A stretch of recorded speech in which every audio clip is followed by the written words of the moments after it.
Azərbaycan Kinematografçular İttifaqının, Fransız İnstitutunun və Fransanın Azərbaycandakı səfirliyinin təşkilatçılığı ilə Fransa kinosu günləri davam edir. Aprelin 29-da Cinemastercard Azərbaycan Kinoteatrında 3-cü filmin nümayişi baş tutdu. Bu dəfə Azərbaycan tamaşaçıları fransız kinosunun məşhur nümayəndələrindən olan Louis Malle'ın Əlvida Uşaqlar bədii filmini seyr etmə imkanı əldə etdilər. Filmin nümayişindən əvvəl kinoşünas, moderator Sevda Sultanova filmlə bağlı bəzi məqamlara aydınlıq gətirdi. Fransız İnstitutunun birgə əməkdaşlıq çərçivəsində Fransız filmlərinin nümayişini davam etdiririk.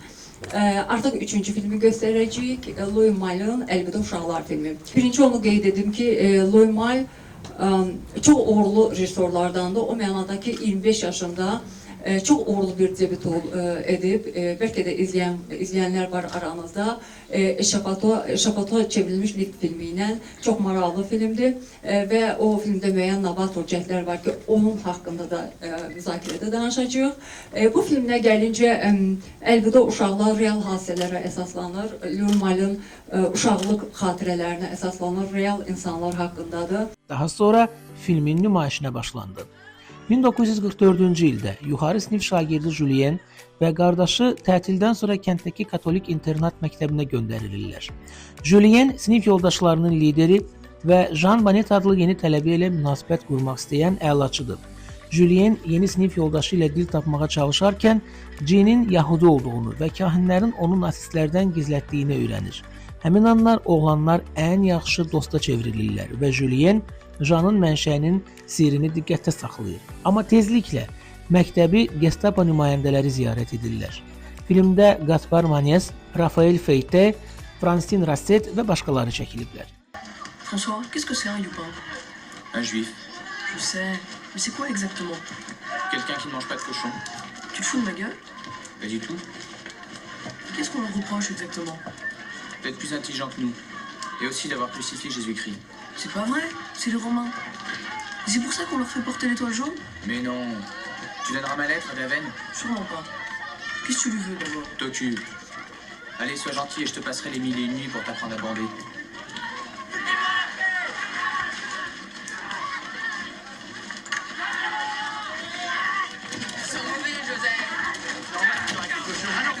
Arrêtez tout de suite!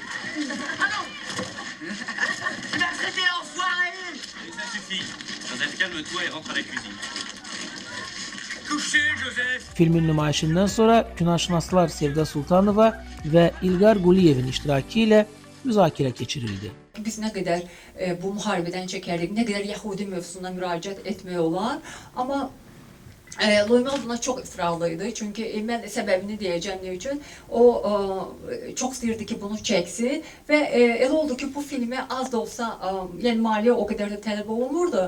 Elə oldu ki, həmin ərəfədə film çıxanı 1987-ci ildə və Fransa müqavimət hərəkatını divan tutanlardan biri nasist, yəni hərbi cinayətkarı Klaus Barbie deməli, Latın Amerikasında Boliviyada tutuldu, Fransaya gətirildi, onun məhkəməsi oldu və elə oldu ki, Louis Malle'ın burada bəxti açıldı və film çox yerinə düşdü, təzədən bu mövzu aktuallaşdı və məhz bundan sonra film Venetsiyaya getdi, orada hardasa əsas mükafatı götürdü və hardasa bir 4-5 mükafat da qazandı. Yaxşı film səmimiyyətdən doğur, savaddan yox.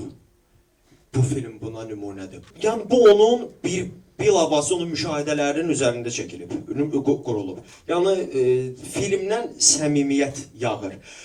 Bu mövzuya demişkən, şəxsən mən bir tamaşaçı kimi öz fikrimi deyim ki, misal üçün bu mövzuda Schindlerin Siyahısını demək olar, Piyanist və s. və s. Amma o filmlər məni bir tamaşaçı kimi toxundurmayıb, necə ki bu film. Qeyd edək ki, Azərbaycan Sinema Plus-da Azərbaycan Kinematografçular İttifaqının, Fransız İnstitutunun və Fransanın Azərbaycandakı səfirliyinin təşkilatçılığı ilə keçirilən Fransa kinosu günlərinin nümayiş proqramına Pişiklər, Qraf Monte Cristo, Əlvida Uşaqlar və Simasız Gözlər bədii filmləri daxildir.